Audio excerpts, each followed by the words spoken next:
Well, hello there. How is everyone? I hope you're all well. Guess what?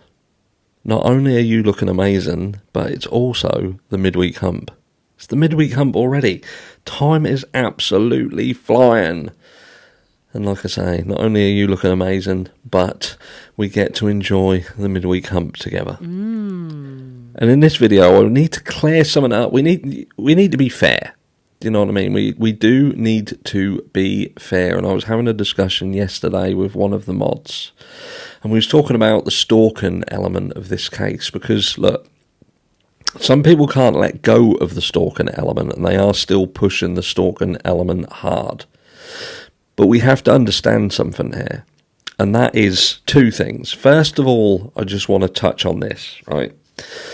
Because both the prosecution and the defence have stated that there was no stalking. Now, that could have been extremely strategic, and I'll explain why, right? So these are the stalking laws in Idaho. So stalking defined as knowingly and maliciously engaging in a course of conduct that seriously alarms, annoys or harasses the victim, and conduct would cause a reasonable person substantial emotional distress, or knowingly and maliciously engaging in a course of conduct that would cause a reasonable person to be in fear of death or physical injury, or in fear of the death or physical injury of a family or household member. So that's quite important. Versus surveillance laws in Idaho are indicated by the one-party consent rule. It is allowed as long as you aren't recording in places where there is expected privacy and aren't on private property without consent of the owner. I don't believe everyone is aware of the definition of the stalking law in Idaho differs from what we think it is, and that was from Dope. Thank you very much, Dope. So it's very important that we clarify this first.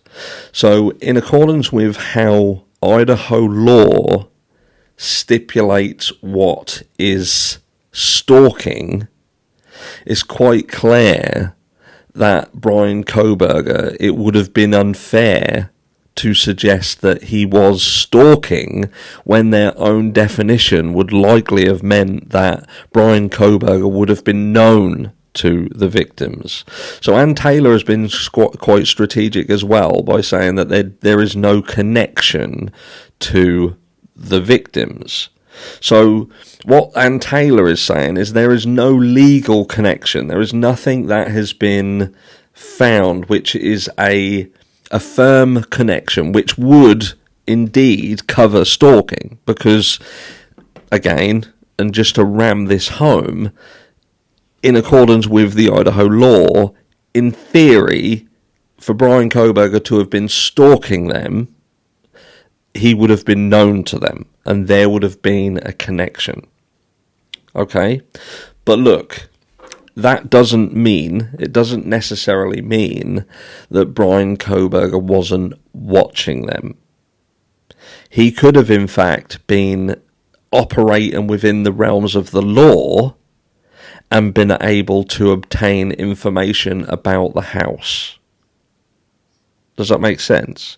And again, this ain't trying to spin the wheels and change in a direction and go against my beliefs in the Bryan Kohberger situation, because I still am steadfast in that I haven't seen enough evidence myself to say that Bryan Kohberger is guilty of the crime. And that's what frustrates me, when people will turn around and say that they believe there is enough evidence, and not only that, but they're happy for the guy to be convicted. I believe the best place to be in this case, and the only place to be in this case, is on the fence, and to be able to admit that there isn't enough evidence to firmly convict the guy and send him to death.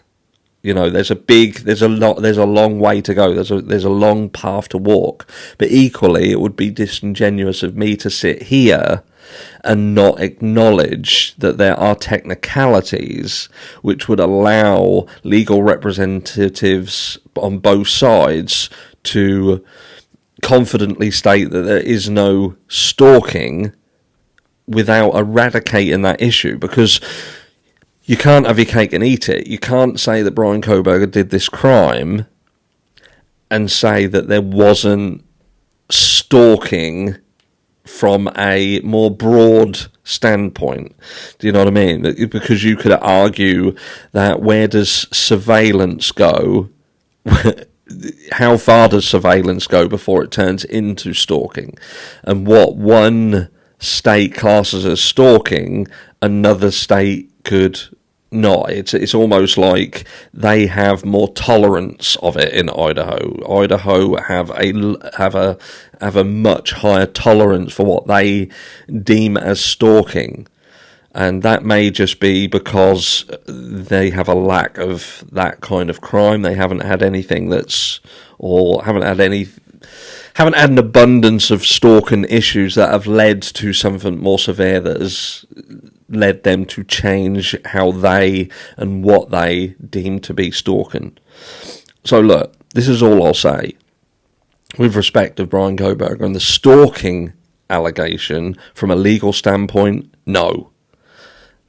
But from a reality standpoint, if Bryan Kohberger is indeed the person who did this crime, then he was likely surveilling the area, and he would have been able to do that during the 12 trips that he took, if indeed they were confirmed as trips to the area, which they could have been trips to the area, and Ann Taylor still would have been able to avoid calling that or acknowledging that as any form of connection to the individuals, because that would have to be proven to be that. Do you know what I mean? And she can't do that, because then that goes completely against what her job is, and that is to, to get him off of this crime. But look, there are other issues now, and that was kind of setting this up, because ultimately we have to acknowledge the Bryan Kohberger situation. But one of them that's arisen from all of this, what's happened recently, is the phone. And what people are saying is that with respect of Bryan Kohberger, if it is indeed proven that his phone was elsewhere, we know what's going to happen. It already has started to happen. That is that people are going to try and separate Bryan Kohberger from his phone. They're going to try and separate him and say that just because his phone wasn't in Moscow, Idaho, it doesn't necessarily mean that Bryan Kohberger wasn't in Moscow, Idaho. It just means his phone wasn't.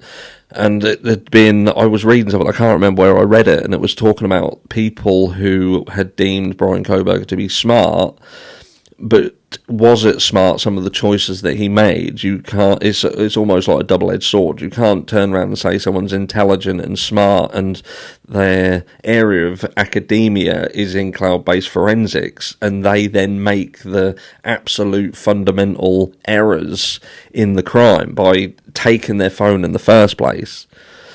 But if you think to yourself, if Bryan Kohberger planned this out, and it was almost like you want to go down that route of he wanted to be smart, he thought he could get off the crime, and this was something that he had planned meticulously, then he would also know that leaving his phone at home is almost like the go-to for people who are going to do this crime. He drove his own car, so he would have had to have had something that would have explained him being in his car, had his car been caught on a camera and it could have been proven or at least highly anticipated to be his. So he could have indeed took his phone to somewhere else. He could have done that, and that would have potentially explained how the route he took and how long it took him to get from point A to point B in that journey.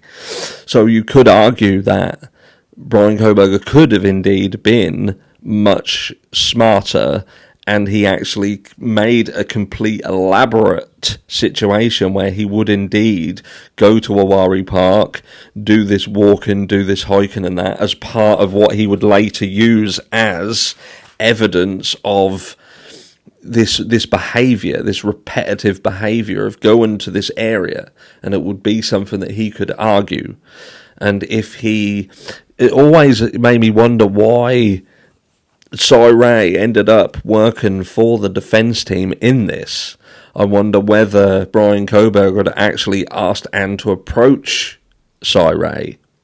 That would be interesting to me to kind of get that, because Cy Ray would generally work with the prosecution in order to get people convicted for their crime by using the methodology in which he does. But it just so happens Bryan Kohberger has a speciality around, these sort of things, and it's Cy Ray who gets called in to assist in this case. And I have a sneaky suspicion, and I could be wrong, but I have a sneaky suspicion it may have been Bryan Kohberger who requested Cy Ray to be brought into this case.